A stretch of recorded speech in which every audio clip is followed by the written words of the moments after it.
E eu tenho o poder e vou interferir em todos os ministérios, sem exceção. Nos bancos eu falo com o Paulo Guedes, se tiver que interferir. Nunca tive problema com zero problema com o Paulo Guedes. Agora, os demais, eu não posso ser surpreendido com notícias.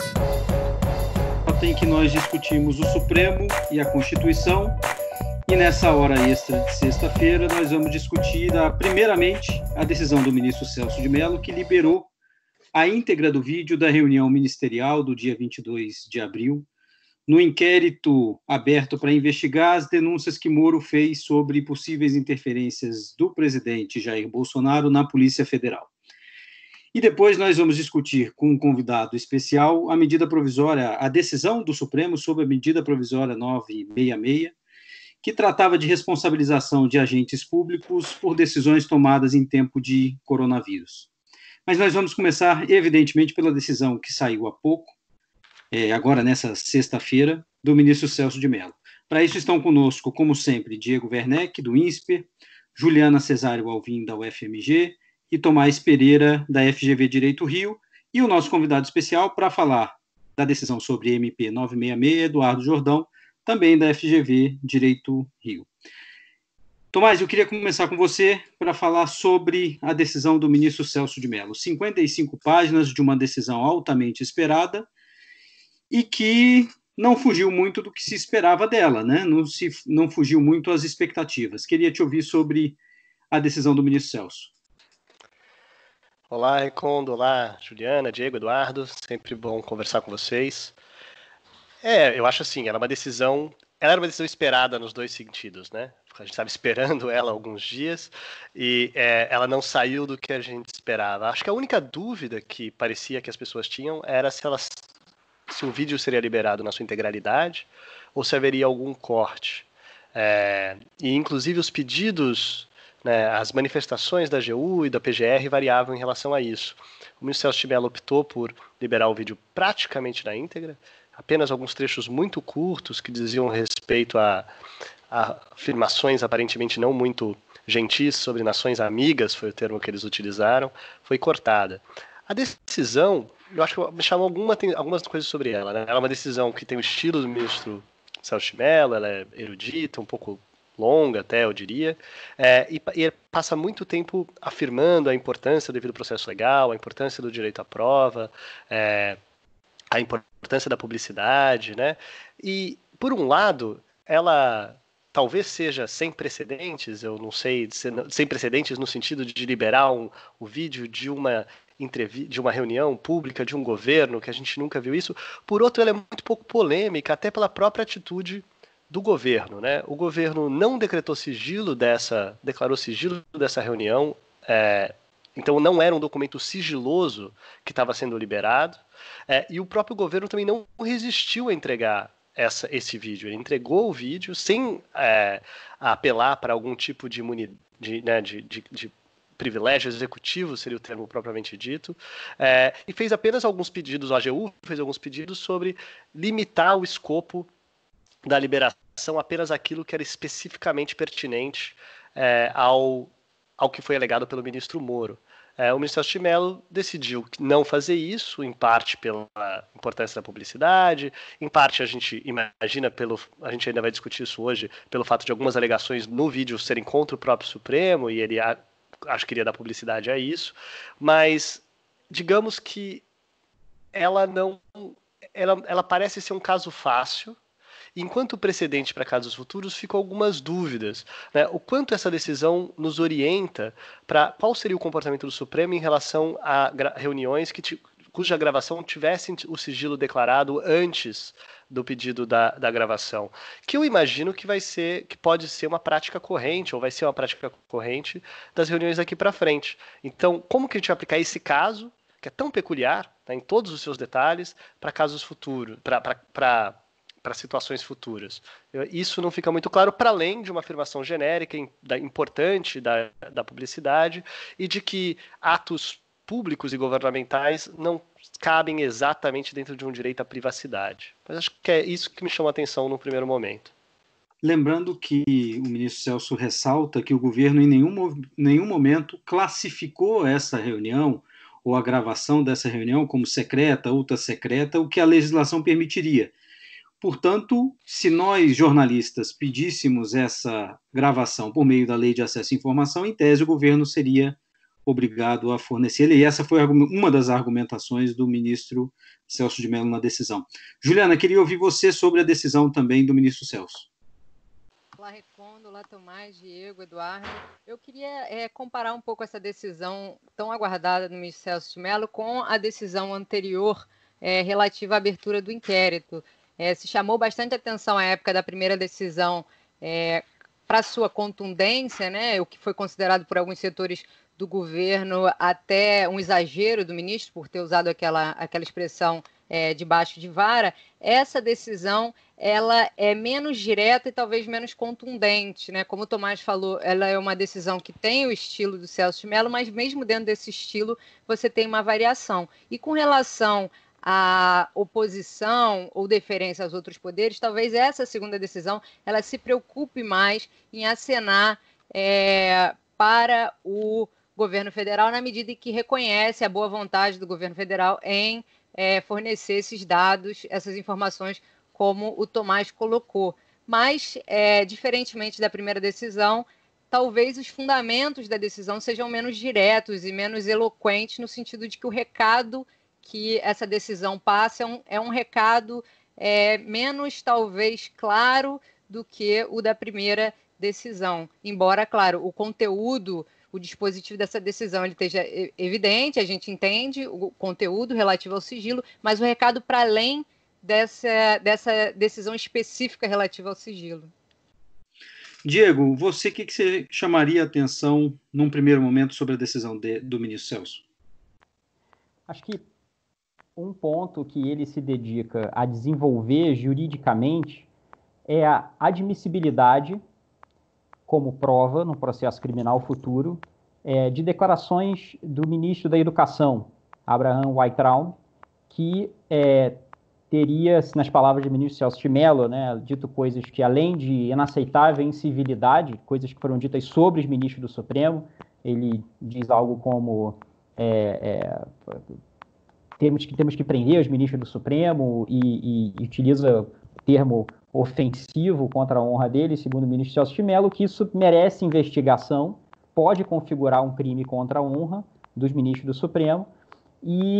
Então, há ali uma parte da decisão que é para dizer, não estávamos investigando isso, mas já que autorizamos a liberação desse vídeo para o inquérito que diz respeito a atos do presidente da República, se no meio do caminho, ao analisar esse vídeo legalmente trazido, né, à luz do dia de forma pública, segundo o ministro Celso de Mello, se nós encontrarmos ali evidências de um outro crime, né, e ele está apontando especificamente para essas palavras do Weintraub, não tem problema nenhum que seja utilizado como prova contra ele. Não tem problema nenhum a chamada prova fortuita, né? Você estava procurando uma outra coisa, licitamente procura uma outra coisa e acha, naquele momento, evidência de um outro crime. Há uma boa parte da decisão dedicada a mostrar que seria possível utilizar isso, e o próprio ministro Celso afirma que isso vai ser encaminhado às autoridades competentes para que apurem a eventual prática de crime nesse sentido. Um outro ponto só que eu queria chamar a atenção é a insistência do ministro Celso de Mello em explicitar na decisão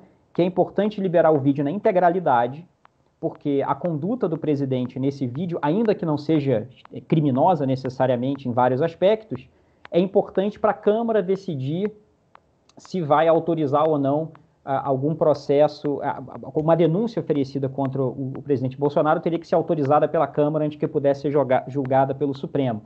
E o ministro Celso de Mello diz que é preciso que a Câmara tenha esses elementos na sua integralidade para tomar essa decisão. Então, esses dois pontos me chamaram a atenção também. A respeito desse ponto que o Diego coloca, eu só queria chamar a atenção para uma decisão do plenário virtual que terminou à meia-noite de hoje, que é uma decisão justamente sobre imunidade de fala de ministro de Estado, né? A Constituição prevê uma imunidade material com relação aos parlamentares, mas não prevê o mesmo para ministro de Estado. E, coincidentemente ou não, nessa semana o Supremo Tribunal Federal reconheceu algum tipo de imunidade material relativa num recurso extraordinário de relatoria do ministro Marco Aurélio, que teve divergência aberta pelo ministro Alexandre de Moraes, que justamente disse que não se aplicaria essa imunidade material a ministros de Estado, porque a Constituição não prevê como prevê para parlamentares. Eu queria falar duas coisas rapidinhas sobre o que o Diego falou. É verdade e é interessante que o ministro Celso de Mello tenha chamado a atenção para o papel da Câmara e relacionado isso com a publicidade, mas é algo que pode ser questionado, né? Acho que duplamente, tanto porque no pedido da AGU, a AGU já pedia que então fosse tirado tudo que não fosse dito pelo presidente, que fosse dito pelos outros ministros, já que os outros ministros não são objeto do inquérito. Então, ele podia ter feito isso, pelo menos. E também, se é verdade que a Câmara tem esse papel, a Câmara só tem esse papel no futuro, eventualmente, quando tiver uma denúncia. E quando isso acontecesse, ela receberia os autos com todas as provas que estivessem lá. Então, mesmo que existe sigilo, esse sigilo, obviamente, não incluiria as pessoas que vão ter que decidir sobre a abertura. Então, é só para dizer que, se é verdade que ele faz questão de chamar atenção para isso é importante, é interessante, eu diria que isso é um dos argumentos mais fracos, digamos, para ser um motivador da liberação. Os outros argumentos talvez justifiquem, como ele disse, é uma reunião pública, não tem sigilo decretado, mas ao acrescentar isso, é interessante que ele acrescentar algo que eu diria que é problemático para justificar o que ele faz. Talvez aí mais importante teria sido justificar que é preciso que as pessoas tenham informação como essa para avaliar o que a Câmara fará. Acho que aí, se inclusive, está mais em linha com o tipo de formulação que o ministro Celso de Mello costuma fazer com relação à importância da publicidade contra o segredo numa democracia, né? Para controlar a decisão futura da Câmara, seria importante nesse argumento que o vídeo fosse visto na sua integralidade. Mas mesmo isso, Diego, ele poderia então liberar caso houvesse denúncia. Então parece que então seria para controlar o que o PGR fará?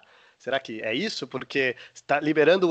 Porque se fosse a Câmara, você tem toda a razão, faria sentido, mas daí o momento talvez fosse outro. Hoje, por que é importante a população ver? Talvez seja importante mesmo, é importante mesmo, né?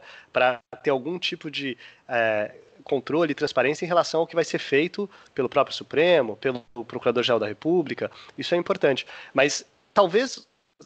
Eu tive a impressão, pelo menos, pelo fato dele fazer tanta questão de chamar atenção para o direito à prova, que talvez ele achasse que era particularmente importante para o ministro Sérgio Moro, uma vez que foi ele que fez as alegações que geraram essa afirmação, que essa prova estivesse disponível no inquérito. Então, a minha impressão é que talvez uma boa parte da justificativa ali, especialmente a parte que tem a ver com direito constitucional à prova, com parte do devido processo legal, tinha a ver talvez com o fato de que seria importante para o ministro Sérgio Moro, como alguém que também faz parte desse inquérito, ter acesso amplo a essa prova. De novo, ele poder ter acesso amplo a essa prova e ela se manter sigilosa dentro do processo. Uma coisa não está necessariamente relacionada à outra. Ele claramente não achou isso suficiente, e por isso que eu diria que a parte talvez mais objetiva, clara, e que talvez a decisão pudesse ser muito curta em relação a isso, seria simplesmente se ele tivesse se fixado na primeira coisa que ele diz. Como você mesmo disse, esse não é um documento secreto ou ultra secreto, o governo nunca classificou isso como sendo algo particularmente sigiloso, é uma reunião pública da administração pública, é relevante para o processo, então não tem por que ser sigiloso. Poderia ser uma decisão muito mais curta, muito mais precisa, muito mais específica, e talvez, inclusive, ficasse muito mais clara para casos futuros o que é relevante, o que é uma condição suficiente e necessária para liberar ou não. Eu tenho uma grande dúvida, como eu já disse, sobre se vídeos de reuniões futuras que tenham eventualmente o seu sigilo declarado, sejam classificadas como sigilosas por governos futuros, por esse governo mesmo, como que seria a atitude do governo. Certamente seria uma decisão muito diferente, movida talvez pelos mesmos princípios, pelos mesmos valores, mas o que seria decidido seria profundamente afetado por esse fato, que é um fato que a gente pode esperar que talvez aconteça em casos parecidos. Diego, eu queria voltar a você só para falar um ponto. Lembrando, Tomás, o próprio ex-ministro Sérgio Moro, nos autos, pediu a divulgação da íntegra, portanto, o ministro Celso disse, é importante para o direito de defesa dele, portanto, que se libere. A outra coisa, o próprio inquérito não está mais em sigilo, né? O ministro Celso tirou o sigilo logo num dos primeiros atos dele. Mas o que eu queria perguntar para o Diego, começando pelo Diego, talvez tenha se criado uma grande expectativa sobre uma dificuldade dessa decisão. Era realmente algo muito difícil? Era algo muito controverso? Ou o que causava toda essa expectativa eram essencialmente as pessoas envolvidas? Acho que a expectativa existia em torno do conteúdo, né? A partir do momento que você levanta o problema jurídico, pode ou não pode divulgar, deve ou não deve divulgar, né? E isso foi apresentado como uma coisa delicada, uma decisão momentosa, difícil juridicamente. Acho que aí começa a se passar, né, dessa complexidade jurídica para que o conteúdo, então, deve ser realmente bombástico. E acho que as duas coisas se misturam, é difícil fazer essa avaliação. Havia aí algumas coisas que poderiam ter gerado uma discussão de fato difícil, né? Vocês mencionaram rapidamente, mas, por exemplo, o ministro Celso de Mello não chega a discutir em detalhes por que ele autoriza que se remova da discussão os trechos relativos a estados estrangeiros. Mas veja, não é discutir se faz sentido ou não, qual é a base jurídica e explicar por que isso foi feito juridicamente. A decisão realmente não faz isso. Então, o que era controverso nessa decisão não foi aquilo que o ministro Celso de Mello investiu mais tempo em discutir. E aí, juntando com o que o Tomás falou, esse é um caso potencialmente difícil, sim, se o governo tivesse pedido sigilo, né, mas essas coisas a gente, de fato, não viu acontecerem. Então, uma situação politicamente difícil, politicamente explosiva, que se manifestou de uma forma juridicamente simples, e o que tinha de complicado não foi realmente enfrentado na decisão. Juliana, eu queria voltar a um ponto. Você falou da decisão que se encerra nesta sexta-feira no plenário virtual. Eu queria que você desse um pouquinho mais de detalhe dela para a gente discutir o caso do ministro da Educação também. O ministro Celso encontrou, como o Diego mencionou, essa declaração, essa prova fortuita, né, do Weintraub falando algumas coisas desairosas sobre os ministros do Supremo, chamando de vagabundo e coisas assim. E encaminhou para os ministros tomarem alguma decisão, né, para, se quiserem, processarem o ministro da Educação. Eu queria que você desse um pouco mais de detalhes sobre essa decisão de hoje, para saber como ela se mistura com esse caso.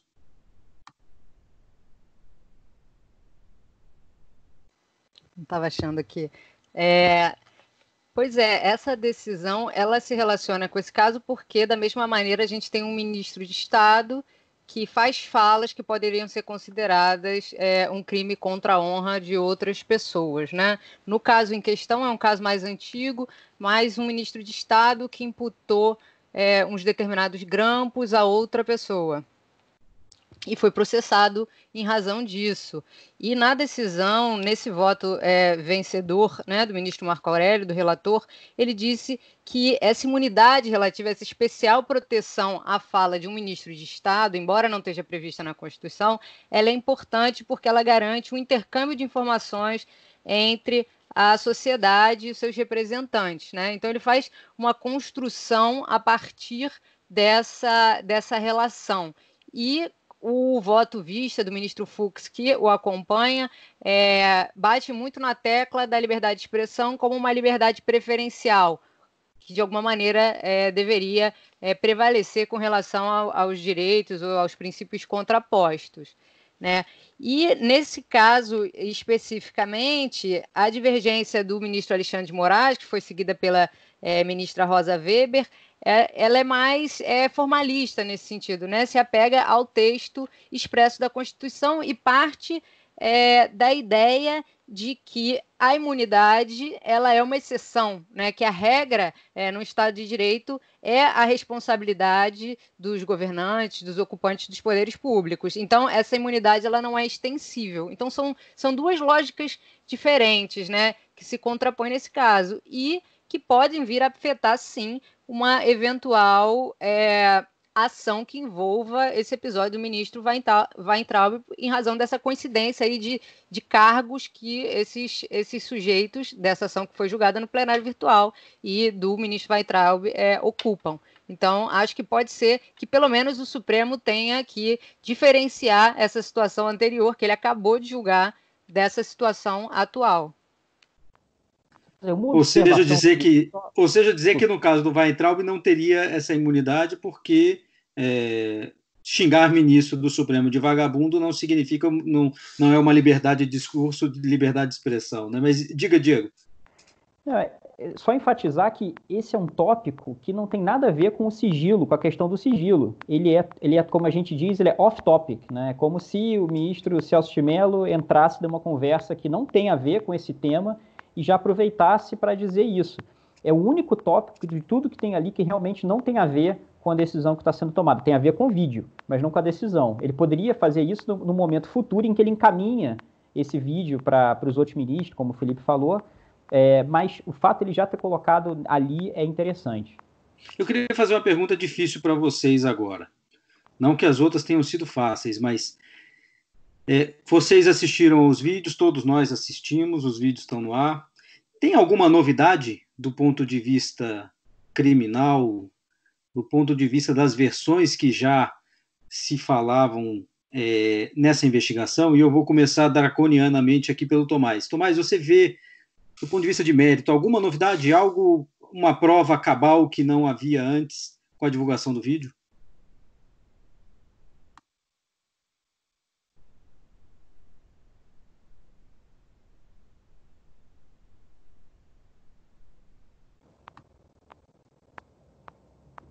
Tomás está no mudo. Desculpa. Agora vai. Bem, em primeiro lugar, eu não sou penalista, então eu não vou ficar dizendo se tipo penal foi... qual tipo penal ali eu vi ser materializado ou não. Acho que o que a gente tem que dizer o vídeo foi apresentado para corroborar, comprovar algo que havia sido dito por declarações do ministro Sérgio Moro. Eu acho que a discussão... A gente está, eu diria, muito na mesma situação, né? O vídeo comprova o que foi dito, né? Que o presidente estava discutindo uma questão de sua segurança e por conta disso ele envolveria... poderia ser para substituir essa pessoa, ele estaria disposto a substituir quem quer que fosse, inclusive o próprio ministro. Mas a dubiedade em relação se ele está falando da sua segurança ou se ele está falando sobre algo que diga respeito às investigações específicas que afetem a ele propriamente ou a membros da sua família, ela permanece. Né? Eu acho que a gente vai continuar discutindo se o que ele disse, o que significa o que ele disse. O que a gente tem é uma comprovação de que ele disse mesmo aquilo. Mas a disputa de versões eu acho que vai continuar e eu não consigo enxergar ninguém mudando muito de opinião do que já tinha antes pelo que foi dito. Não tem nada pelo menos de novo. A gente viu comprovado o que a gente tinha ouvido que estava lá. Inclusive foi isso, a gente teve muito vazamento antes disso, né? A gente viu, inclusive as próprias falas que a gente está vendo agora declaradas, o ministro Weintraub, várias das afirmações que nós agora vimos, a gente já tinha visto na imprensa pessoas dizendo que elas estavam lá, o que a gente viu é que elas estavam lá mesmo. E alguns argumentos que a gente ouve aqui dos assessores jurídicos do presidente são de que se nós não tivéssemos, eles dizendo, né, se nós não tivéssemos segurança de que não havia tal bala de prata, a gente também teria lutado um pouco mais para contestar a divulgação do vídeo. E eles mesmos disseram, nós entregamos porque sabíamos que não reforçaria a narrativa do ministro Sérgio Moro. Claro que a avaliação cabe ao Procurador-Geral da República, depois ao Celso de Mello. Mas eu ainda queria voltar, para a gente finalizar este ponto, a nota que foi divulgada pelo ministro, chefe do gabinete institucional, o general Augusto Heleno, sobre uma decisão, um despacho do ministro Celso de Mello, encaminhando para a PGR uma notícia-crime de 3 partidos, ainda com base no depoimento, nas afirmações do ex-ministro Sérgio Moro, e ele diz ali que a eventual decisão de confiscar, de apreender o telefone do presidente da República traria consequências incalculáveis. E aí eu queria começar por você, Juliana, para discutir um pouco essa nota, discutir um pouco a reação. O ministro Celso de Mello também divulgou uma reação agora no fim do dia, mas queria te ouvir sobre mais essa nota de um ministro de Estado, de alguém das Forças Armadas, sobre o Supremo. Essa nota divulgada mais cedo, me parece que ela tem um conteúdo muito grave, né? Ela não é explícita, mas ela tem uma ameaça velada muito grande com relação à independência dos poderes, à independência das instituições. Não é a primeira vez que isso acontece, né? Lembrando daquele tweet às vésperas do julgamento pelo Supremo Tribunal Federal do habeas corpus do ex-presidente Lula, houve uma situação semelhante, talvez uma tentativa de intimidação, e embora o ministro Celso de Mello tenha divulgado uma nota sucinta, buscando esclarecer o equívoco no qual se baseava a nota do general Augusto Heleno, né, simplesmente explicando que aquilo havia sido um pedido das partes e o que ele fez foi apenas remeter a PGR para que a PGR se manifestasse sobre essa eventual apreensão do telefone celular do presidente. Então, nesse sentido, ficou bastante inócua, né, a nota do general Augusto Heleno, porque ela foi desfeita apenas com base numa explicação, ela parecia uma nota desinformada, mas a gente pode se perguntar se o objetivo dela era, de fato, questionar o procedimento, que juridicamente não tinha nada nem de incomum nem de errado, ou se tinha uma intenção que ia além desse movimento, dessa movimentação do processo. E aí que a gente pode imaginar uma intenção de gerar uma certa tensão institucional, de gerar uma intimidação, e que não se referia exatamente a esse ponto, que a princípio não era nem controverso nem complicado.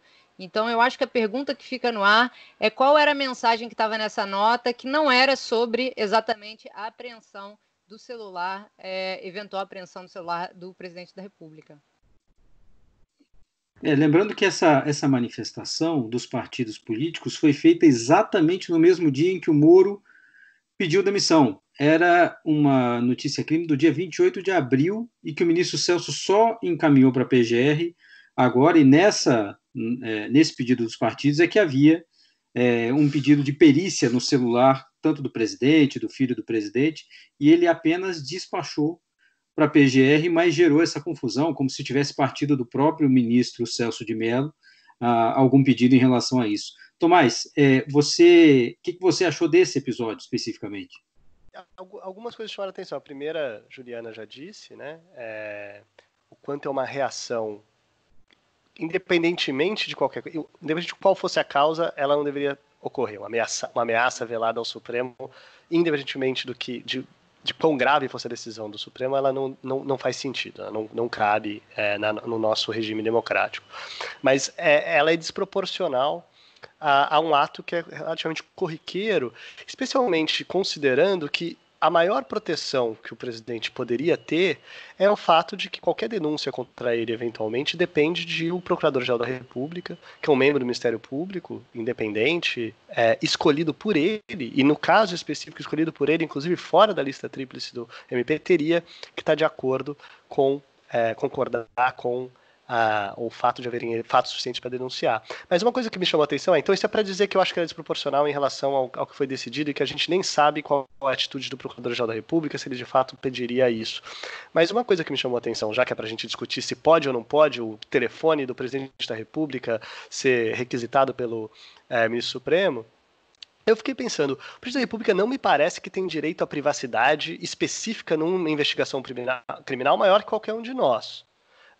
E é essa linha que a gente poderia dizer, inclusive, na liberação do vídeo. Se é possível um inquérito contra o Presidente da República, a lógica de um inquérito sobre o Presidente da República durante o cargo é porque as provas têm que ser preservadas. A gente tem que ser capaz se há algum indício de crime, tem que ser verificado se ele está presente nesse momento, antes que ela seja destruída, antes que ela desapareça, assim por diante. O que o presidente talvez tenha, por estar no cargo, no telefone dele talvez tenham informações sigilosas que digam respeito à segurança pública, digam respeito a interesses nacionais e políticos que não devam ser liberados para todo mundo. Mas exatamente por isso que esse caso ocorre diante do Supremo Tribunal Federal, e também que não só, eu chamaria atenção não só para o fato de se nós não vamos confiar nos ministros do Supremo para serem capazes de lidar com processos sigilosos, quem no país teria esse tipo de, digamos, de respeito? Então ninguém é confiável, seria a consequência. E eu chamaria atenção para o fato de que eles são todos pessoas que estão ou já estiveram na linha sucessória da presidência da República, né? O presidente do Supremo Tribunal Federal senta na cadeira de presidente da República quando o vice-presidente, o presidente da Câmara e o presidente do Senado estão viajando. Então, não é só o fato de ele ser um ministro supremo, ele é um ministro supremo, os ministros supremos são pessoas na linha sucessória e, portanto, são, por definição, pessoas que aparentemente têm o grau de, digamos, de acesso à informação, de liberação de sigilo necessário para lidarem com informações sensíveis, eu imagino, assim como lidam em todos os inquéritos e processos sob sigilo que estão no Supremo nesse momento. Diego, você queria falar algo sobre esse caso também do Weintraub e também dessa decisão? Não, especificamente sobre essa nota de General Augusto Heleno, né? A Juliana mencionou que ela tem uma certa vagueza, né? Não chega a ser uma ameaça clara, diz haverá consequências imprevisíveis para a instabilidade institucional. E é muito importante quem fala isso, né? É o general responsável pelo Gabinete de Segurança Institucional. Soltar essa nota nesse contexto é inaceitável, porque, independentemente de qual tenha sido a intenção, essas palavras, nesse contexto, ditas por essa pessoa, nessa posição, têm um efeito, né? E esse efeito é inaceitável. Então, se foi um mal-entendido, né, se não era para ter dito isso nesses termos, então que isso seja retirado, porque não precisa ter a intenção, não precisa ter as palavras claras para ser lida como uma tentativa de intimidação, sim, nesse contexto, né? Eu falei Weintraub era Augusto Heleno, e eu fico me perguntando, Diego, com base no que você está dizendo, seria uma ameaça para quem? Porque se nós pegarmos a decisão e o despacho do ministro Celso, o pedido foi feito pelos partidos políticos, então seria uma ameaça aos partidos políticos? O partido político na oposição está na pista para isso mesmo, para fazer oposição ao governo e pedir o que achar que tem que ser pedido para investigá-lo. Seria uma ameaça ao ministro Celso de Mello, que não tem nenhum poder sobre isso? No final das contas, ele funciona nessa posição, o ministro Celso de Mello agora, quase como, mal comparando, mas como um protocolo, né? Chegou a notícia, ele tem que encaminhar para a PGR para se manifestar. Seria, então, uma ameaça ao Procurador-Geral da República, que já deu demonstrações, inclusive, de que não queria divulgar nem o vídeo? Alguma dúvida de que o Procurador-Geral da República não vai pedir perícia e apreensão do celular do presidente da República? Então, eu ficaria com a versão da Juliana de que talvez tenha sido uma nota mal informada ou com intenções outras de elevar o tom, de fazer ameaças a quem quer que seja, ameaças soltas, porque do ponto de vista prático a gente não consegue nem definir para quem seria essa ameaça. Não houve nenhum pedido ainda de apreensão, e foi feita por partidos de oposição. Então, me parece alguma coisa bastante esquisita. Eu te cortei, Diego, continue, desculpe. Não, Felipe, acho que não precisa ter um destinatário, ela tem um emissor. E aí destinatários diferentes podem sentir essa carapuça e se sentir ameaçados, né? Inclusive a população brasileira em geral, dado que não é qualquer político, né? O problema, a dificuldade, a responsabilidade particular de um militar que ocupa um cargo no governo assim, é de lembrar que, né, ele está ministro, ele está no governo nesse momento, como uma distinção que foi feita a propósito da decisão do ministro Celso de Mello, que discutiu a possibilidade de condução coercitiva, inclusive de ministros que sejam militares, né, mencionou com uma possibilidade legal. Ele está numa posição que exige que ele se lembre de que as pessoas não vão se esquecer de que também é uma pessoa das Forças Armadas falando essas coisas. Então, acho que o que importa aí é o emissor, né? Perfeito. Eu queria agora chamar o Eduardo Jordão, que ficou 33 minutos calado aqui conosco, para falar das ações diretas de inconstitucionalidade que contestavam a medida provisória baixada pelo governo, a 966, que tratava de dar mais segurança, em tese, para dar mais segurança para os agentes públicos que estão na linha de frente, tomando decisões nessa época de pandemia. Eduardo, primeiro, obrigado pelo convite. A gente chamou de última hora, então não ia falar muito com você sobre Celso de Mello, mas também se ficasse à vontade para falar algo sobre o assunto. Mas eu queria pedir para você, primeiro, fazer uma rápida análise para a gente sobre a decisão do Supremo. Se ela foi algo, da mesma forma que essa do ministro Celso de Mello, foi algo meio sem precedentes, foi algo absolutamente corriqueiro, e será que por trás dessa decisão havia mais barulho do que realmente fundamento para derrubar essa medida provisória? Eduardo, você está no mudo, tá? É agora que eu estou. Olá, Juliana. Olá, Tomás. Diego Recondo, muito obrigado pelo convite. É um prazer participar aqui pela primeira vez do podcast Sem Precedentes. O julgamento de ontem do Supremo Tribunal Federal examinou a constitucionalidade de uma medida provisória que tinha sido emitida pelo governo Jair Bolsonaro para limitar a responsabilização dos gestores que estão atuando durante a pandemia. Então, realizando uma série de atos, como compra de respiradores, compra de máscaras, a implantação de hospitais de campanha, decidindo questões sobre uso ou não de medicamentos como a cloroquina, decidindo questões relacionadas, por exemplo, sobre o nível de isolamento social que deve ser respeitado pelos cidadãos. Gestores que estão tomando decisões, portanto, bastante polêmicas e difíceis num contexto muito complicado de incertezas, de pressão, em um momento em que eles não podem falhar e eles não podem titubear, né? É um contexto de bastante dificuldade. E para garantir essa maior proteção do gestor para tomar decisões nesse contexto, o Jair Bolsonaro, o governo editou uma medida provisória que adotava os mesmos critérios que já tinham sido adotadas por uma lei anterior, pelos dispositivos que tinham sido inseridos na Lei de Introdução às Normas do Direito Brasileiro, pela Lei 13.655 de 2018. Parte da expectativa, ou parte da apreensão que havia sobre o pronunciamento do STF sobre a constitucionalidade da medida provisória estava justamente no fato de que, dado que a medida provisória utilizou as mesmas disposições da LINDB, da Lei de Introdução às Normas do Direito Brasileiro, havia uma certa apreensão sobre como o Supremo Tribunal Federal iria se manifestar sobre essas disposições e indiretamente, e até diretamente, porque algumas ADINs pediam também a inconstitucionalidade do próprio artigo 28 da LINDB, como o Supremo Tribunal Federal iria se pronunciar sobre essas questões. A LINDB é uma lei particularmente simbólica para o direito administrativo brasileiro, porque ela veio de uma série de estudos acadêmicos, de uma percepção razoavelmente generalizada entre, pelo menos, um grupo de administrativistas, de que havia alguns excessos do controlador quando responsabilizando gestores que tomavam decisões em ambientes de incerteza, de indeterminação jurídica. Denunciava-se a existência de uma espécie de apagão das canetas. Dizia-se que os gestores estavam começando a omitir-se a decidir com medo da responsabilização que se daria depois por causa das decisões que eles tomaram.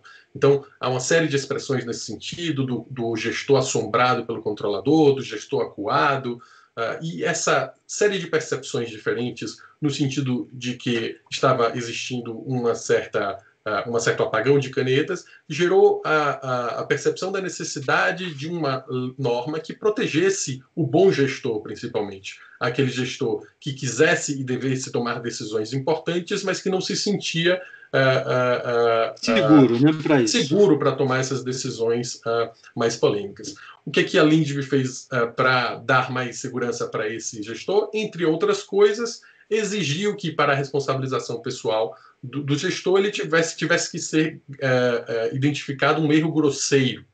Tá? Essa mesma expressão erro grosseiro, que está, portanto, no artigo 28 da LINDB, veio prevista na medida provisória 966 do Jair Bolsonaro.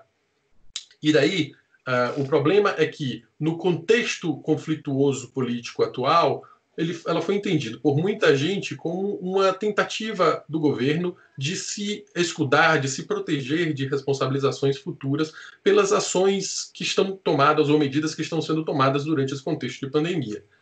Então, a apreensão por parte da maior parte dos administrativistas era de que esse contexto político conturbado acabasse contaminando um pouco o STF e pudesse direcionar a forma que eles veriam a constitucionalidade, os ministros veriam a constitucionalidade desse dispositivo. Eduardo, então, só para eu entender, você está nos dizendo que a medida provisória praticamente repete o que já está na lei de introdução. Portanto, não teria nenhuma inovação. Isso, rigorosamente, a única inovação é o fato de que a MP ela restabelece, ela restabelece um dispositivo da LINDB que tinha sido vetado, que é justamente o parágrafo 1º do artigo 28, mas que também rigorosamente não altera muita coisa. Então, a MP não trazia grandes novidades, e portanto, a polêmica... Mas mesmo assim gerou 6 ações diretas de inconstitucionalidade de imediato e foi levada em mesa para julgamento. Então, uma das explicações para isso é que o contexto conturbado fez ela ser entendida como uma medida que iria proteger esses governantes específicos agora no poder. E isso que gerou, por exemplo, inclusive, pressão jornalística, inclusive. Alguns jornais que tinham escrito editoriais favoráveis à LINDB no momento em que a LINDB foi promulgada, agora esses mesmos jornais publicaram editoriais contrários à MP 966, dizendo que seria um absurdo, por exemplo, limitar a responsabilização por erro grosseiro, que isso significaria não responsabilizar nenhum gestor, e etc. Então, o contexto diferente claramente estava gerando compreensões diferentes da constitucionalidade de uma norma. E a preocupação era justamente que o STF embarcasse nessa mesma visão e viesse, pela via do exame da constitucionalidade da MP, a se manifestar uma posição contrária à constitucionalidade da própria LINDB. Eduardo, eu queria te fazer uma última pergunta antes de passar a palavra para os demais, que é: se a medida provisória repete o que já está na lei, que interpretação você pode fazer da necessidade dessa medida provisória? Porque se é uma mera repetição, por que editá-la? Reeditá-la ou reeditar isso em outra norma, né? É difícil pensar o que é que poderia ter levado, mas a interpretação que eu vi, que parece mais benevolente com a edição da MP, é no sentido de que, por mais que os gestores já tivessem a proteção da LINDB, eles seguiam se achando inseguros de tomar decisões no âmbito e no contexto da pandemia.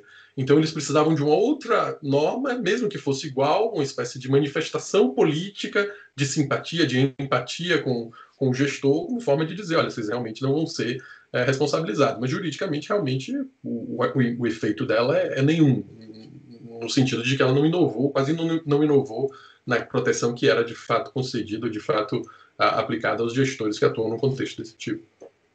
Ontem, aqui contando bastidores do sem precedente, né? Ontem eu mandei mensagem, quinta-feira, logo depois da decisão, mandei mensagem para o Eduardo para tentar entender a decisão do Supremo, e ele me explicou tudo isso, e eu mandei uma mensagem para o pessoal da Casa Civil, a AGU, perguntando exatamente isso. Se é uma medida provisória que repete o que está escrito na lei de introdução ao direito brasileiro, para quê? Para que ela serve? E aí a resposta que veio foi justamente essa: às vezes, em determinados momentos, o óbvio precisa ser dito.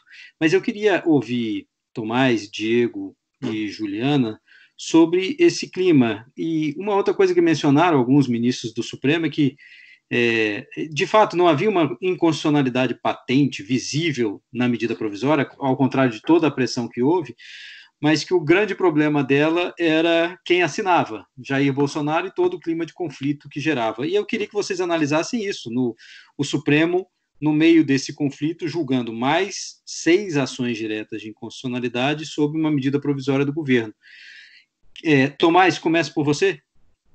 Ô, Felipe, só se você me permite, antes claro. de Tomás, se você me permite, essa frase, né, que o problema de constitucionalidade da MP está em seu autor, ela, de certa forma, pode ser percebida na própria decisão que o Supremo dá à constitucionalidade da MP, né? Então, de uma certa forma, ele tenta salvar a LINDB, mas ele estabelece algumas condições para a identificação de um erro grosseiro que parecem estar direcionadas aos atos do Jair Bolsonaro. E não aos atos em gerais que a MP colhe. Note, a MP ela promove, ela dá uma proteção a todos os atos que são realizados pelos gestores no contexto da pandemia. Isso inclui, como eu falei aqui, coisas como contratação de hospital de campanha, compras de respiradores, de máscaras.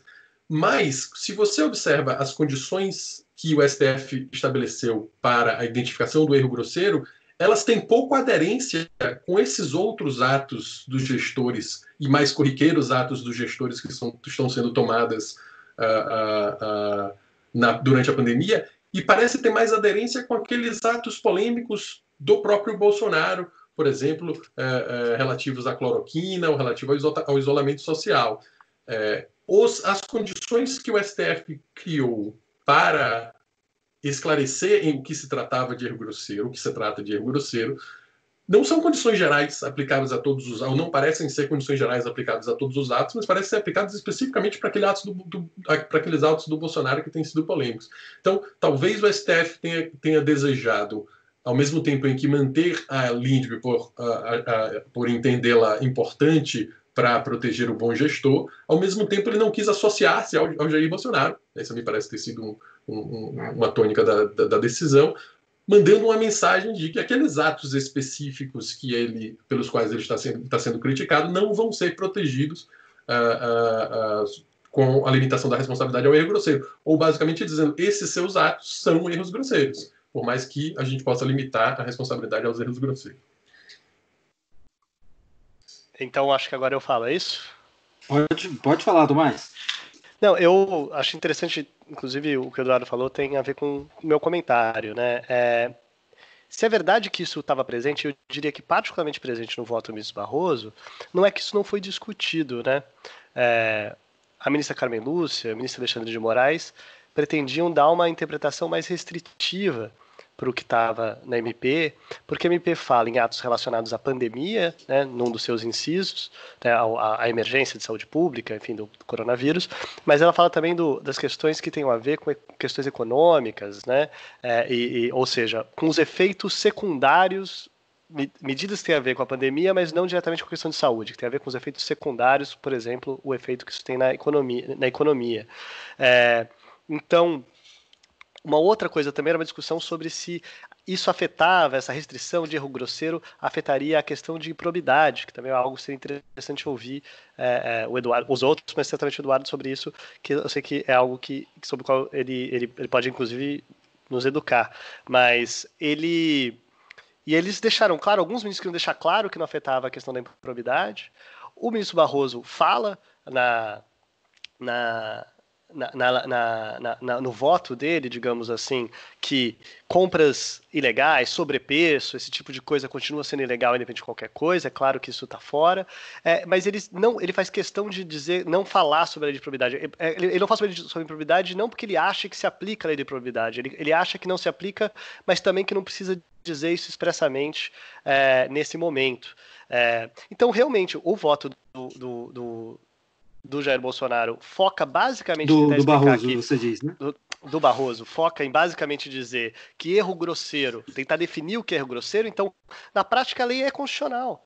Né? É constitucional? É constitucional. A interpretação é só... A lei exime de responsabilidade a não ser que haja erro grosseiro. Grande parte do voto é para dizer que tomar decisões que não tenham nenhum respaldo científico seria um erro grosseiro. Ele passa, na verdade, boa parte da decisão tentando dizer que várias dessas coisas, como o Eduardo disse, né, que tem a ver com conflitos que a gente está vendo hoje em dia, que teriam a ver com administradores tomando decisões completamente fora do consenso científico, seria um erro grosseiro, sim. Então é um alerta. Eu só diria para o Eduardo que talvez eu sou menos otimista, eu diria que, infelizmente, não é um alerta que talvez seja importante não só para o presidente da República, considerando que essas sinalizações dele são mimetizadas pelo país. Então, talvez seja importante que prefeitos e governadores, talvez pelo país, saibam que tomar esse tipo de decisão, especialmente no que diz respeito ao isolamento social, porque não é só a questão da cloroquina, tem a questão do isolamento social, sem nenhum tipo de respaldo, poderiam constituir erro grosseiro, sim.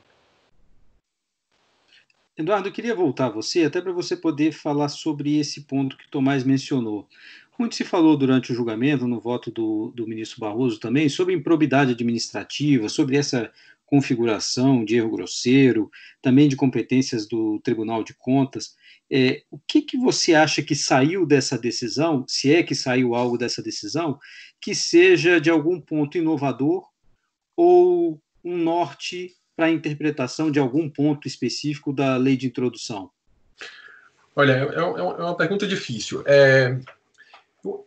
há um ponto positivo, talvez a gente possa dizer, que é o fato de que o STF, mesmo em dicta, né, parece ter se manifestado positivamente ou favoravelmente em relação à filosofia, ao espírito da Lindbe. Então, não apenas no dispositivo da decisão, mas na motivação das decisões, na fundamentação da decisão, principalmente do Gilmar Mendes e do Barroso, ficou muito clara a adesão desses dois ministros à filosofia da Lindbe. Então, o Gilmar falou em ações de probidade aventureiras, chamou o TCU de engenheiro de obra pronta, aderiu à ideia de que há um excesso de controle e de que é necessário ter mais parâmetros para o controlador. Então, a filosofia foi incorporada, e isso é bastante positivo, principalmente se tendo em conta que havia essa apreensão de que o contexto político acabasse contaminando a visão que o STF teria dessa MP. Essa é a parte positiva. Por outro lado, o que o STF produziu de espécie de esclarecimento do que seria o erro grosseiro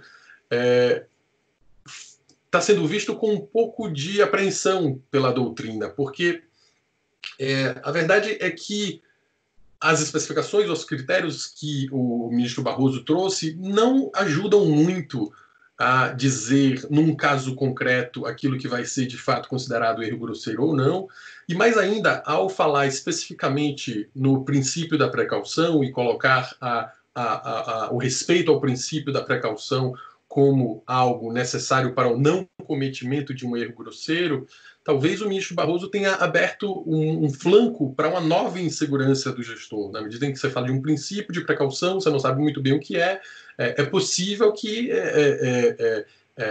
ao invés de gerar mais segurança jurídica ao controlador, ao gestor, que era o que era esperado da Lindbe, essa especificação que o ministro Barroso fez com uma norma tão aberta, talvez tenha gerado mais insegurança para o gestor público e talvez tenha gerado um espaço para que o controlador talvez eu conversava ontem com um professor amigo e ele dizia talvez o princípio da precaução seja o cavalo de Troia que veio junto com essa decisão, né? Que é onde talvez o que poderá ser utilizado pelos controladores para eles voltarem a achar espaço para a responsabilização do gestor público. Ele pode dizer, por exemplo, que uma decisão foi tomada sem a cautela suficiente, né?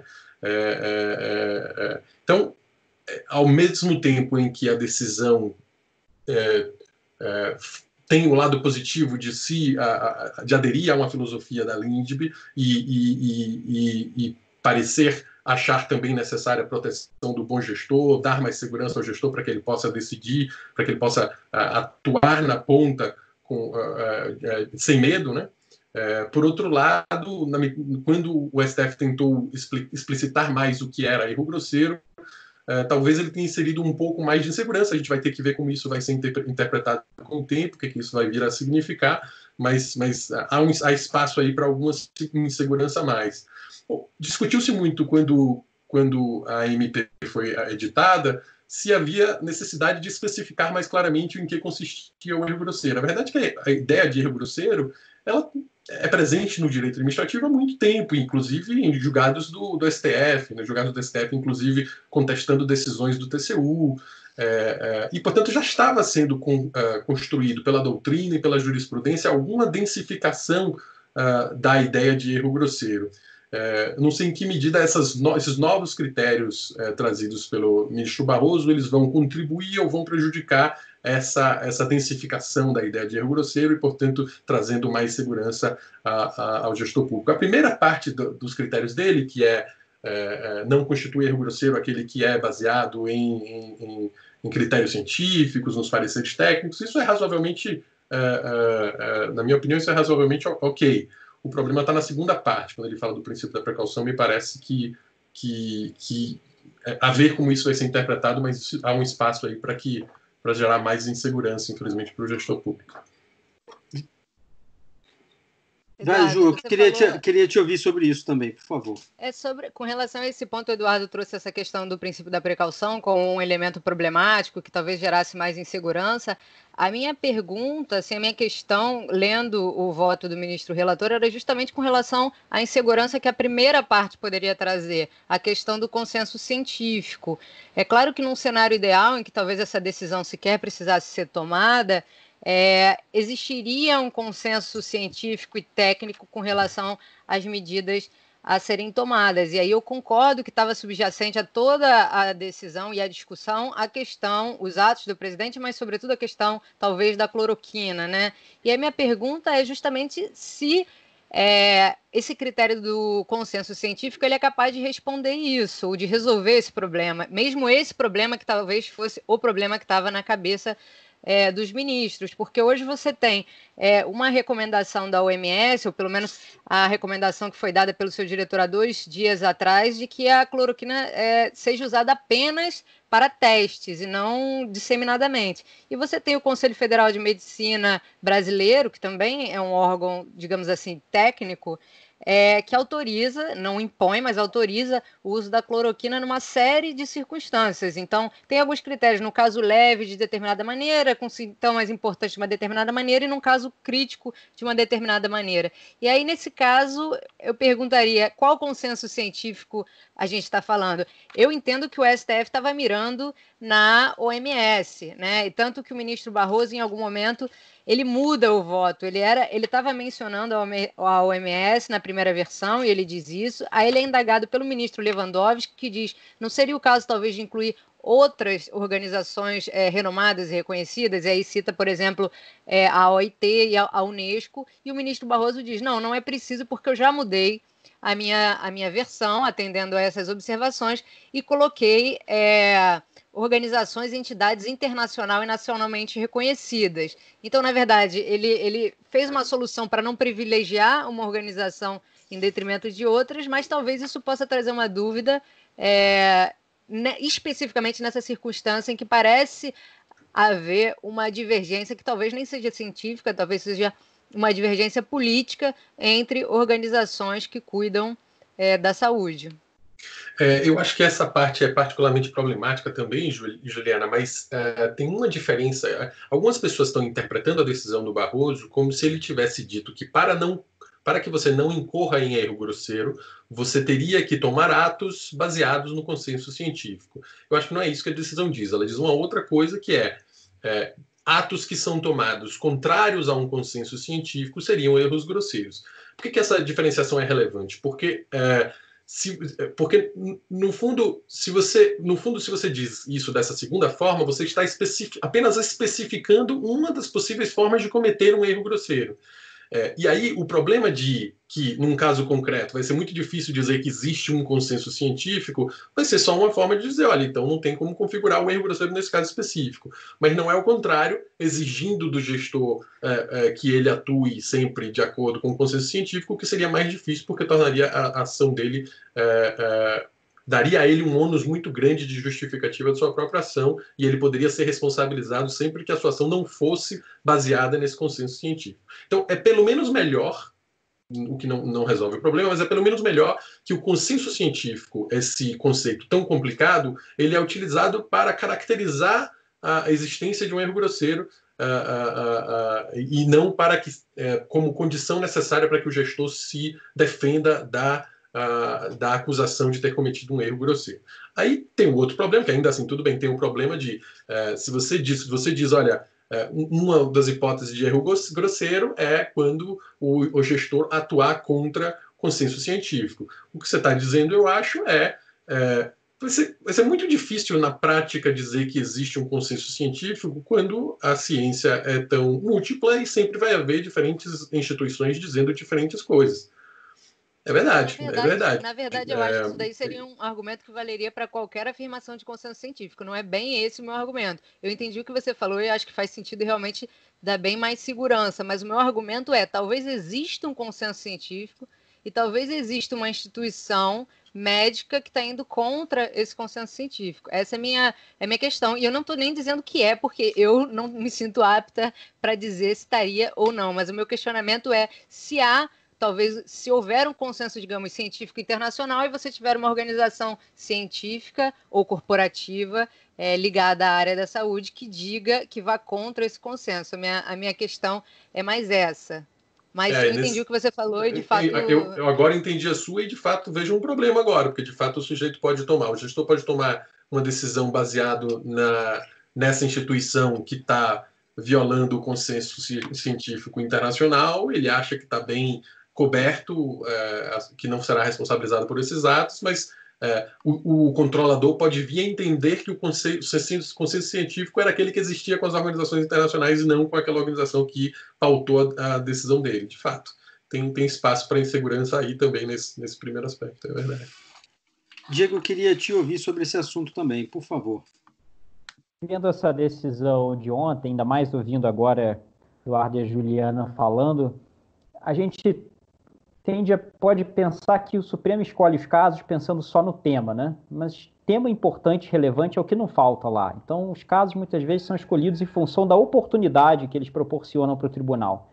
Acho que esse é um desses casos, né? E não só no sentido que já foi mencionado, de enviar uma mensagem para o presidente Bolsonaro. Essa é uma corte que valoriza a ciência, essa é uma corte que valoriza o princípio da precaução, embora eu vou falar já sobre isso, retomando o ponto que o Eduardo levantou, mas para além dessa mensagem de curto prazo, acho que essa é uma oportunidade, não é só uma crítica ao presidente Bolsonaro, para sinalizar o quanto ele pode estar cometendo potenciais ilegalidades, mas há aí também um aproveitamento da oportunidade que essa MP dá para os ministros pensarem qual o regime ideal, né? Para além do que foi legislado no artigo 28 da lei de introdução da LINDB, quando o Eduardo mencionou, e para além dessa questão específica da responsabilidade do administrador, muito do que aparece no voto do ministro Barroso, por exemplo, é uma articulação de uma visão de como deveria ser o controle de constitucionalidade desses atos, de como que a legislação deveria regrar essas coisas em geral, e os outros ministros também entram nessa discussão em vários momentos, né? Então, é difícil separar esses níveis, porque o tribunal está aproveitando a oportunidade não só para enviar uma mensagem na conjuntura, mas para delinear um mapa jurídico que pode se tomar direções muito diferentes no futuro.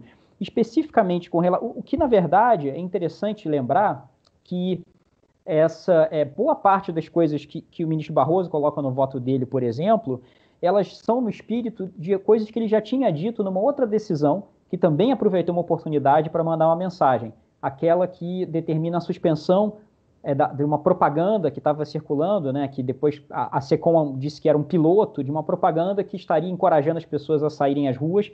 É uma decisão que também poderia ter sido tomada com uma fundamentação muito mais restrita, mas se aproveitou aquela oportunidade para dizer que se valorizava a OMS, as orientações científicas, o consenso internacional. Isso volta nessa decisão agora, com precedentes do Supremo pinçados para dizer OMS importa, isso vai ser valorizado se a questão aparecer perante o Supremo. Então, é uma decisão maximalista nesse sentido, né? Ela vai muito além do que era necessário para discutir o problema do caso e já apresenta uma visão mais geral de como que essas questões têm que ser reguladas. Agora, sobre o princípio da precaução, né? Não é a minha área, é uma controvérsia grande, assim, o que significa isso, como se aplica isso em diversas esferas do direito, mas uma coisa interessante de se notar é um esforço no voto do ministro Barroso de mostrar que essa é uma ideia já reconhecida pelo tribunal, em muitos outros casos, né? Olha, a gente já trabalha com a ideia de precaução como algo importante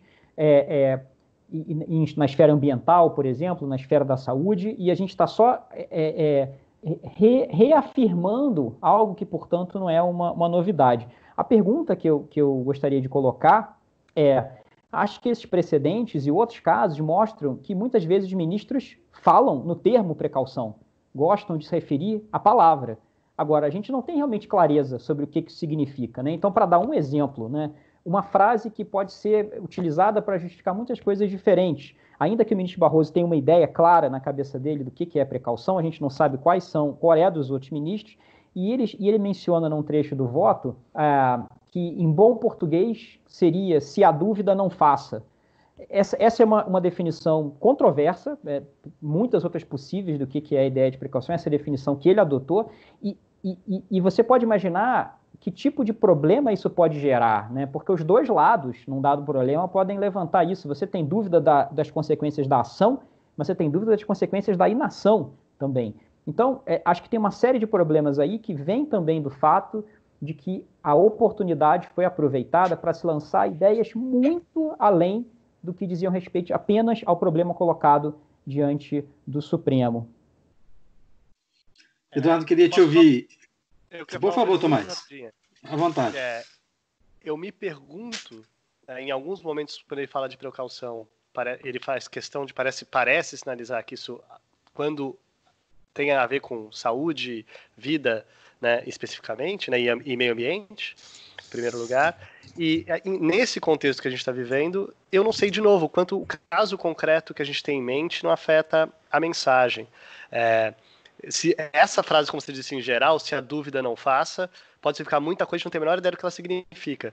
Enquanto uma mensagem sobre isolamento social, que é se a dúvida não libera o isolamento social, ela é muito clara. É claro que a decisão fala de maneira geral e genérica para todas as medidas da pandemia, mas ao mesmo tempo a gente às vezes vê esses princípios sendo utilizados, esses conceitos genéricos sendo utilizados, e talvez só consegue entender quem entende o código, só consegue entender quem sabe, ele está falando talvez exatamente de cloroquina e isolamento social. Mas é claro que a decisão é muito mais ampla do que isso nos seus termos, ela parece valer para muito mais do que isso, enquanto um precedente, talvez ela oriente decisões sobre outras coisas que vão dizer conforme já decidido pelo Supremo nesse caso, para falar sobre coisas muito diferentes. Eduardo, queria te ouvir para a gente se encaminhar para o fechamento sobre isso, princípio da precaução e impacto. Desculpa interromper, mas só uma evidência de como isso é uma oportunidade que o tribunal aproveitou, uma medida provisória que não foi apreciada pelo Congresso ainda, né? Então, o tribunal corre para decidir um tema que há bons argumentos para se fazer isso, mas, por outro lado, como o próprio ministro Barroso observa no voto, essas ações de responsabilização contra gestores públicos, elas tendem a acontecer ao longo do tempo, né? Demoram para acontecer. Então, acho que é mais um indicador de que era uma oportunidade de falar muitas outras coisas, além do problema específico.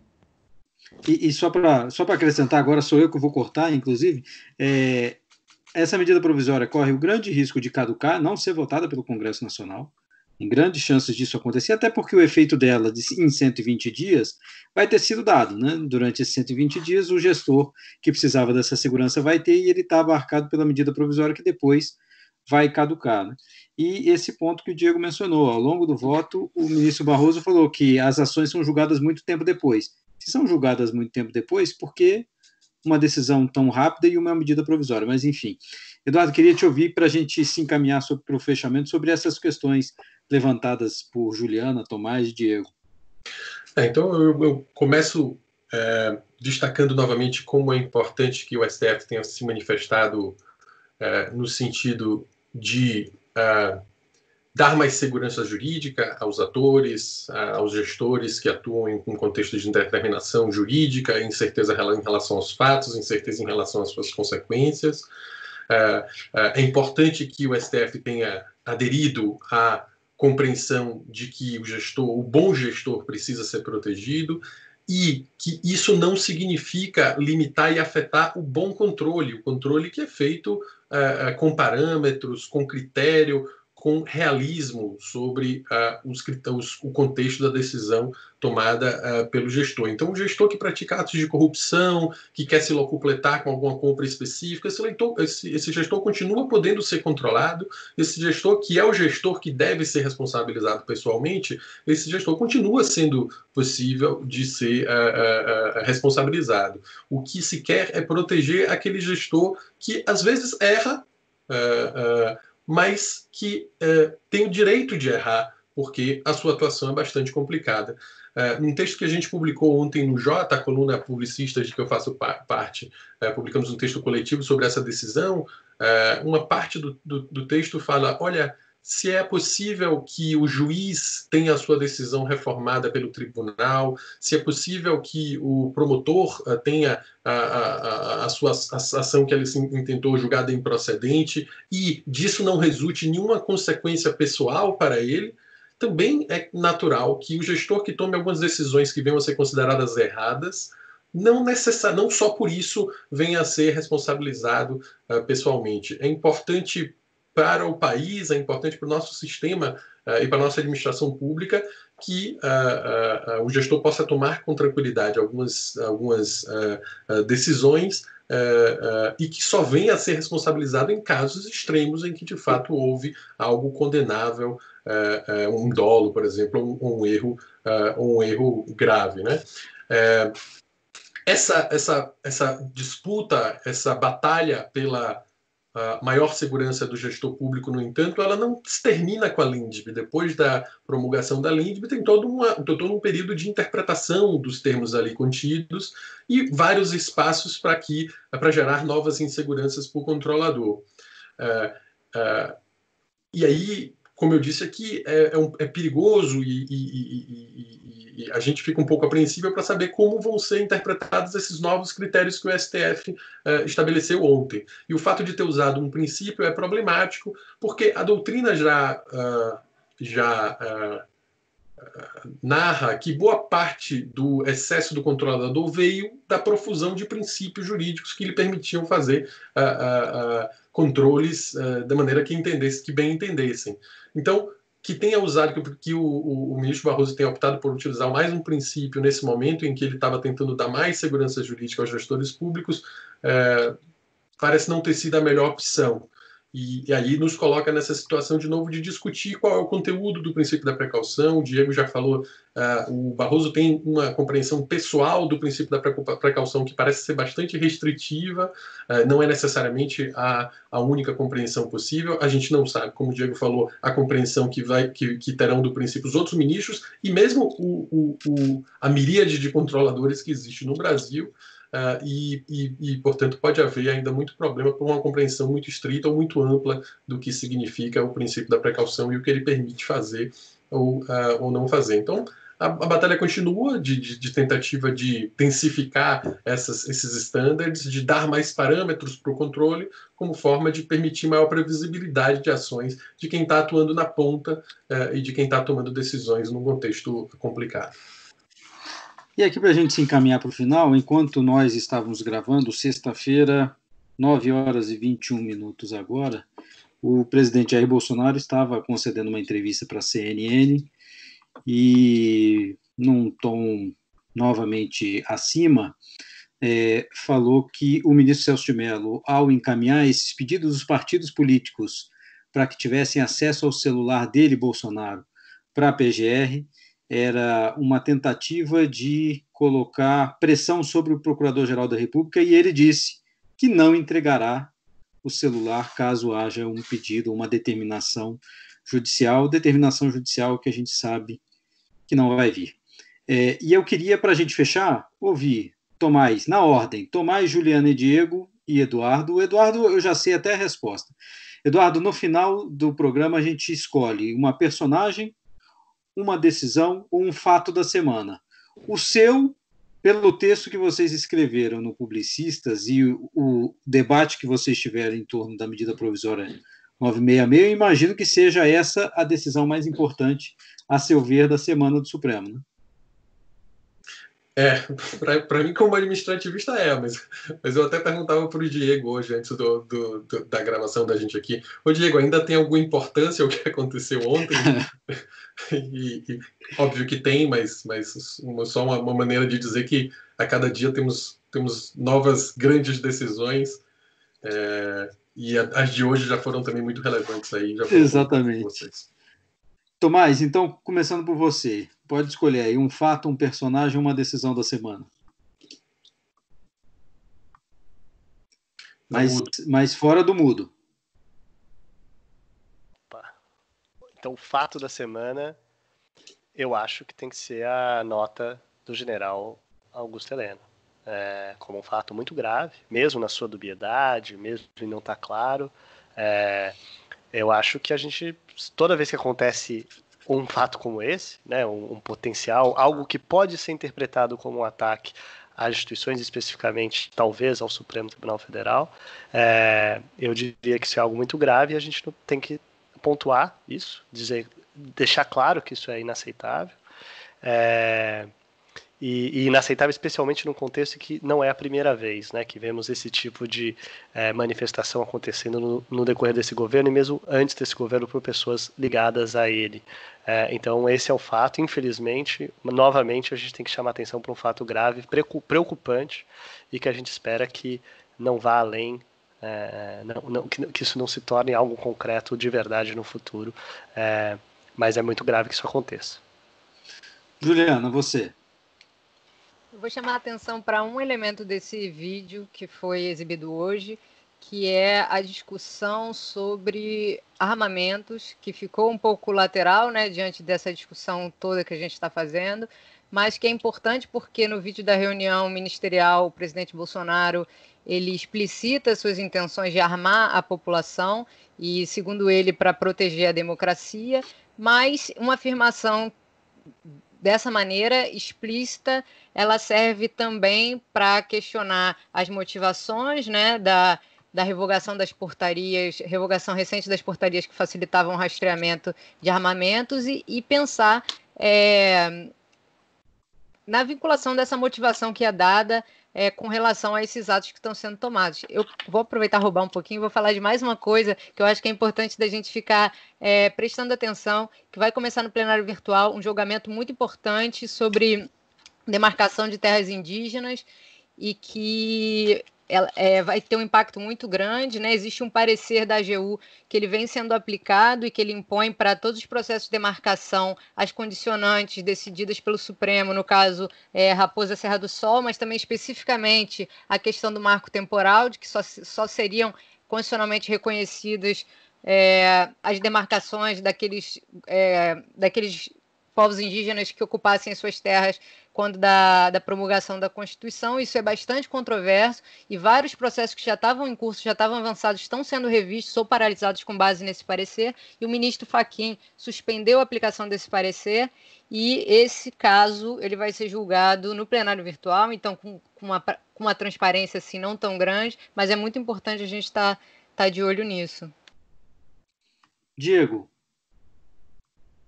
Personagem da semana, ministro Celso de Mello, decisão da semana, liberação do levantamento do sigilo do vídeo, evento da semana, o vídeo. Acho que nós passamos as últimas semanas aguardando isso, e quaisquer que sejam os efeitos jurídicos, políticos disso, acho que eles existirão. Acho que não terá sido inócuo, embora possa não necessariamente mostrar todos os seus efeitos imediatamente. Acho que como a Juliana apontou, né, uma outra frase que as pessoas não estão prestando atenção no vídeo. Acho que esse vídeo vai ser uma dessas pinturas que você, quanto mais tempo olha, mais repara e talvez mais fique preocupado com certos detalhes que vão aparecer, independentemente do que isso significa em termos penais ou não.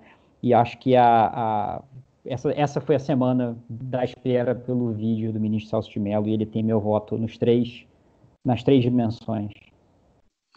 E eu, pensando só um pouquinho em história, mas lembrando que o ministro Celso é famoso por decisões que ele vai tomar e a expectativa que se cria. Eu me lembro a liminar que ele negou para a instalação da CPI dos bingos, foi algo extremamente esperado naquela época, era 2004, era a CPI dos bingos, 2004.